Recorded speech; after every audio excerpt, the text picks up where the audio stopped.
Welcome to Zile Tales, the home of African myths, legends, and culture brought to life. Today, we're diving into an incredible story, Hebrew culture within Kenyan tribes. Specifically, we'll be exploring the fascinating traditions of the B'ar Daw'ida of Taita Hills. Is it possible that these traditions echo the practices of ancient Israel? Let's uncover the connections together. Who are the B'ar Daw'ida? The B'ar Daw'ida, or Children of Daw'ida, are a Bantu tribe residing in Taita Hills, located in the southern highlands of Kenya. Named after their forefather Daw'ida, their culture, history, and religious practices reveal striking parallels to ancient Hebrew customs. But how deep do these connections run? Let's start with their spiritual beliefs. Religion and spiritual practices. The Daw'ida believe in Mlungu, the one creator god, whom they reverently call Abba, meaning father.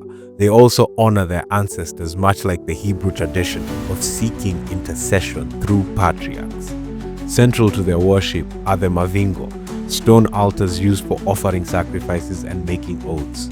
These altars served as sacred spaces where rules, or quora, were laid down, akin to the covenants found in Hebrew culture. Even the name Abraham, or Abarum, meaning in covenant with God, aligns with their practices of binding promises with spiritual significance. Mahamba, the community offering places, ensured the well-being of the people. Crops and livestock were left as offerings, and these were later distributed to widows and orphans, a beautiful act of charity tied to spirituality. Leadership, land, and justice. Leadership among the Daw'ida reflects Dawida's admonition to his children: never misuse authority or take what isn't yours. A leader's integrity was deeply tied to the prosperity of the community, a principle echoed in biblical teachings on stewardship. Land ownership remains sacred, passed through generations but never sold. The concept of inheritance mirrors the biblical principle of ancestral land remaining within the family lineage. Sons inherit the land, but the youngest son is tasked with maintaining the homestead, ensuring family unity.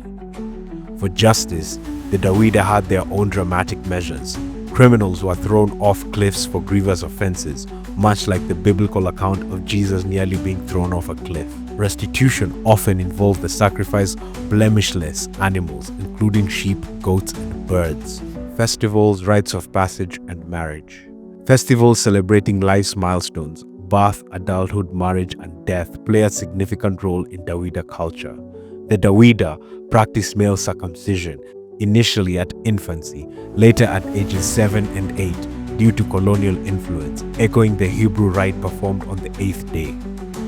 Marriage customs like the kidnapping of brides closely resemble the biblical account of the Benjamites. This playful tradition, followed by formal bride price negotiations, emphasizes family and community involvement in marriage. The significance of rain and agriculture. Rain was considered a divine blessing. Rainmakers, akin to priests, performed rituals in sacred forests to ensure rainfall during droughts. The Daw'ida also upheld a beautiful custom of leaving produce in their fields for children and travelers, a practice that resonates with Hebrew laws about gleaning. Echoes of the 12 nations. Could the Dawida's cultural numbering system and the division of their people into groups align with the biblical Thenashara Taifa, or 12 nations? Historical accounts suggest that 10 of these groups lived separately due to Maasai interference, hinting at a shared ancestral story of dispersion. Conclusion. The story of the B'ar Daw'ida is a testament to the rich cultural tapestry of Kenya. Their traditions, rooted in unity, spirituality, and respect for the land, echo ancient Hebrew practices in surprising ways. Could they hold clues to our shared ancestry? That's for you to decide. If you enjoyed this dive into history and culture, don't forget to like, comment, and subscribe to Zile Tales, where African stories come alive. Until next time, Kwaheri.